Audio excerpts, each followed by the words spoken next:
Alright. Whew, ready to film. Ready to film. Hello everyone, my name is Mike, and this is the Bored Cyborg.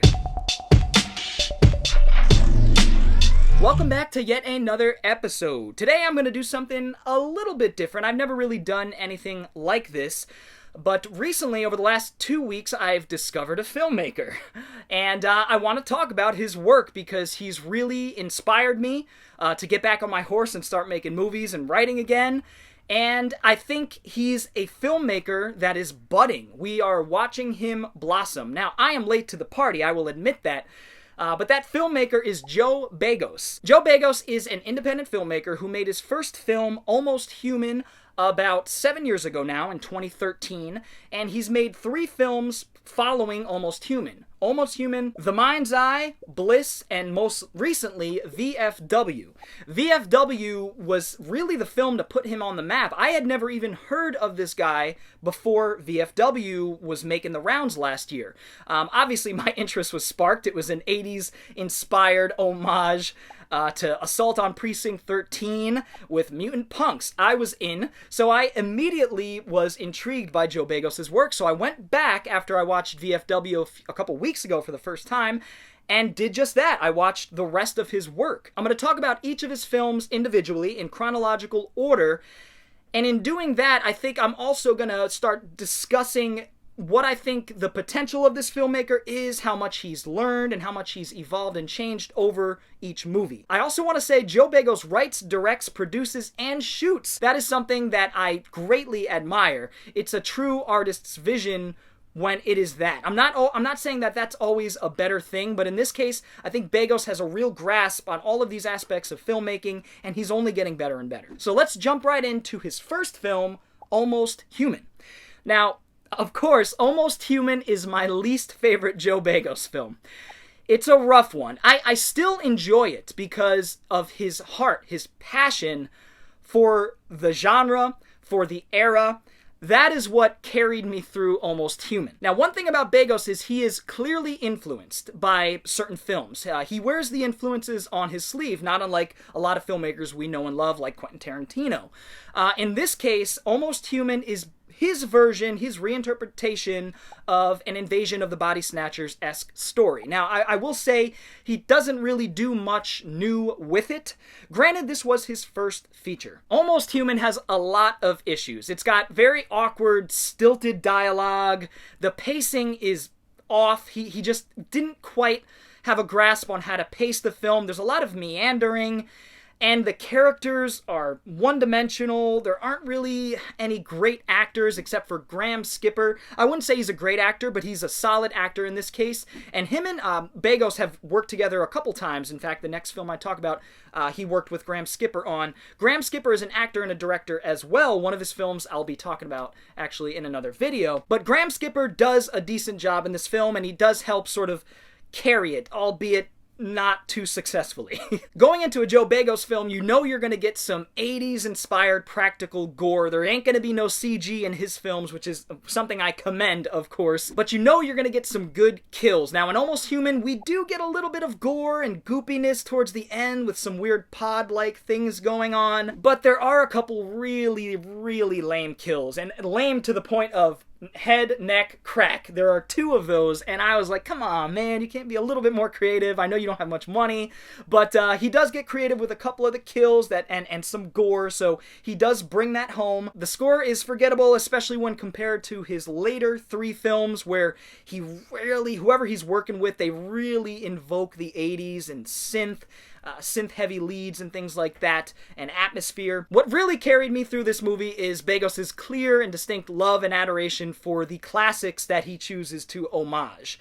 And that is really what carried me through Almost Human. It is the weakest of all of his films so far. I think I gave it a 2 out of 5. Not bad, but not good. Moving on to his next film, which I do own on DVD, that is The Mind's Eye. Now, The Mind's Eye is a step in the right direction. This is far better than Almost Human, in my opinion, and this is Begos' homage to another classic, Scanners by David Cronenberg. I think it's one of the weaker Cronenberg films. I enjoy it, but I would not deem it a classic. It has a classic head explosion and some classic scenes, but I wouldn't deem Scanners. I'd call it a flawed classic. How about I meet in the middle there?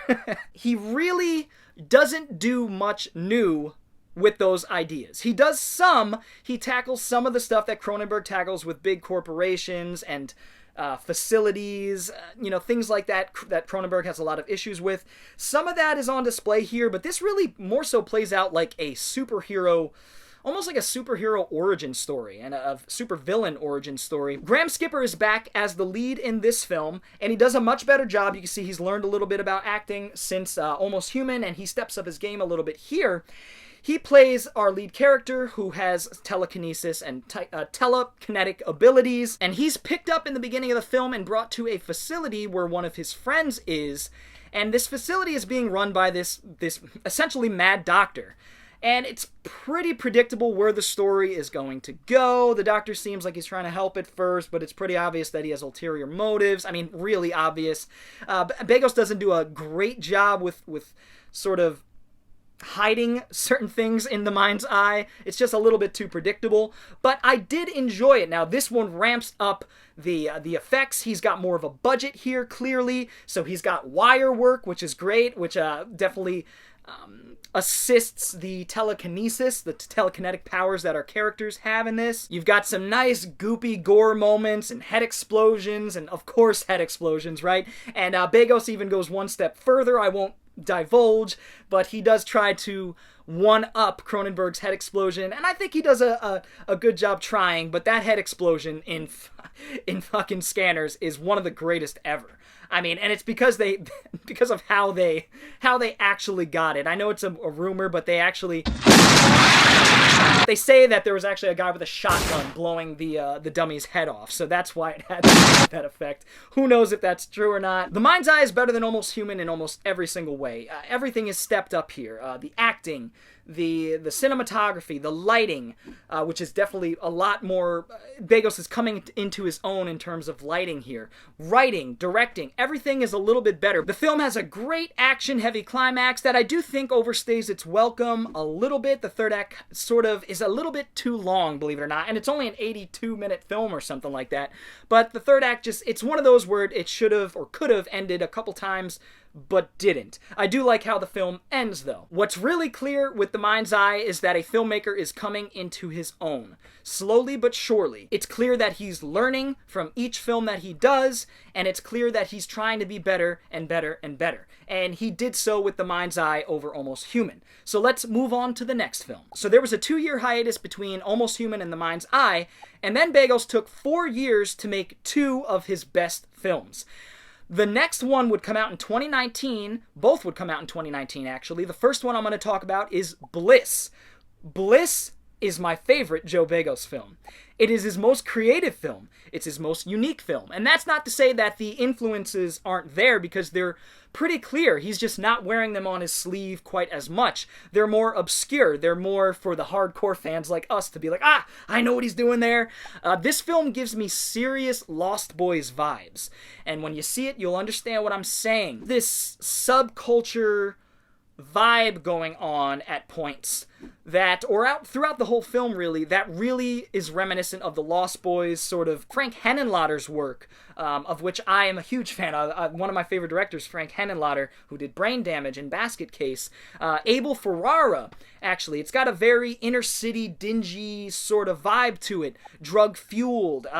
All those things are Abel Ferrara does really well. It's a very allegorical film about how creativity could drive one mad, or the lack of creativity, the writer's block, looking for that next inspiration. And this is also where it sort of amalgamizes with a drug allegory. Basically, the story of Bliss follows a young girl named Desi Donahue. Great name, by the way. I love that character name. Desi Donahue. It's very Stephen King, in my opinion. Desi Donahue is played by Dora Madison, and this is a girl who is a really, really talented artist, painter. And she's a millennial. She's around my age, so that was automatically something I could connect with. This is a character I connected with in spades. I mean, I vibed with her. I understood what she was feeling. I felt some of the things that she's feeling, and it really helped me connect with the character, which is obviously part of the reason why I love the film so damn much. But she's a struggling millennial artist, which is familiar to me and a lot of people. So one night she goes out on the town, clubs the fuck up, takes a whole bunch of drugs, hooks up with some people, and then some mysterious people, I'll say, some enigmatic folks that she just meets, or one I think she knows. And then moving forward on from that night, things progressively get more strange. She sort of starts to delve deeper and deeper into some sort of madness. I really, really am trying to be careful with spoilers here because I don't want to give any. This film really ramps it up. It is paced so perfectly, especially when compared to Almost Human and The Mind's Eye. It's like this is a whole new filmmaker. And it makes sense. He took 4 years off, and then he makes Bliss his best film, hands down. And the craft, this is the first time you really see his craft, his style exuding from the screen. He's finding his voice. He's found his voice with Bliss. Bliss at its core is a character study that is carried by a magnificent performance by Dora Madison. She is so awesome in this film as a girl who's just totally comfortable with herself and with her existence. And she's just laid back and chill, and I love the way she talks. It's organic, it's natural, it feels real. And that makes her downward or upward spiral that much more effective. And it's a gut punch when she starts to delve into this madness. You feel like a best friend is losing herself, and there's nothing you could do about it because you're on the other side of the screen. But you want to help her so bad. Bliss is my favorite Joe Begos film so far. I absolutely love this movie, and to be honest, on rewatches, I could see this one eking its way into my top 100 horror films of all time. I could see it becoming one of my favorites of all time. It just oozes with style. The editing is fantastic. The lighting, even the painting she's working on, everything about this movie is just on point. He just gets it. He just nails everything he sets out to do. I really don't have many complaints about this movie. I can't nitpick it even right now. Maybe a second rewatch, maybe once it sort of wallows a little bit, I'll be able to criticize a little bit better. But you guys know me. My emotions usually take hold of my criticism. And Bliss is blissful. That was corny. That was really corny. Bliss is awesome. Check out Bliss if you want to see a great horror film from last year that really nobody talked about. Last but certainly not least, in fact, this is my second favorite of Begos' films. That is VFW. This is arguably, no, you know what? This is the most fun of Begos' films. Hands down. Bliss is poignant. Bliss is gut-wrenching. This one, VFW, is just balls out 80s homage, Assault on Precinct 13 homage, fun. Goriest film he's done up to this point. It is magnificently gory. You've got decapitations. You name it, it's here. Begos presents it in neon light infused sequences that will just melt you away. The score, it feels like an homage, but it also feels like it's original. It feels like it's authentic. And the scores in Begos' film just get better and better and better, more atmospheric. And this is basically Begos' homage to Carpenter, whereas I'd argue the first two are really his Cronenbergian. Almost Human, The Mind's Eye are sort of Cronenbergian. Obviously, The Mind's Eye is. But this one, Bliss is sort of his homage to 80s certain type of film. I'm not going to say what that type of film is because it's a spoiler. VFW is his Carpenter homage. So it's got a little bit of Assault on Precinct 13, some Escape from New York in terms of some of the antagonists who are like mutant punks essentially. They're not really mutated or anything like that, but they're out to pester these old veterans.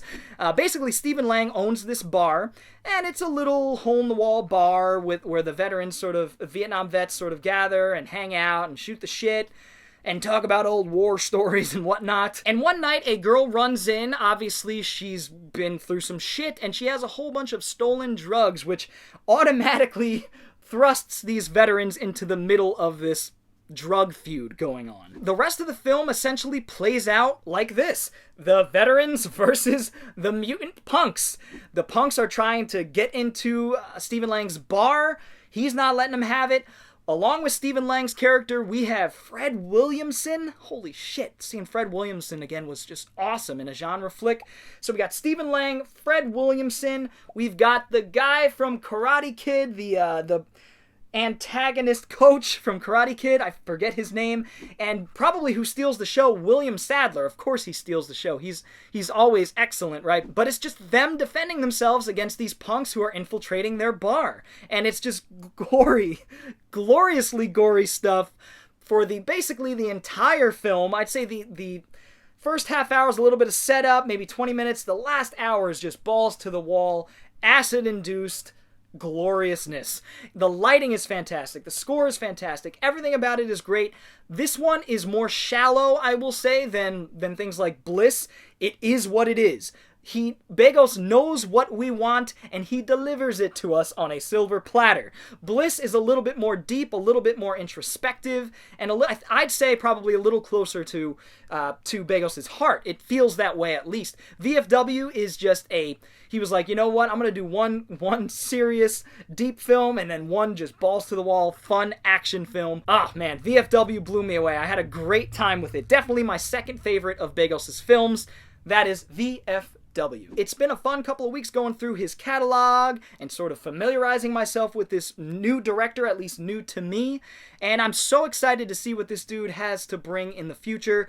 I think he has potential to be one of the better genre, filmmakers in the horror genre. So I'm excited to see what he has. And, he's really inspired me to get back on my horse, like I was saying. So I'm going to start writing again and hopefully bring you guys a new short film at some point soon. I just want to thank you for checking out my little retrospective introduction to Joe Begos' work. If you guys didn't know about Joe Begos, hopefully now you do.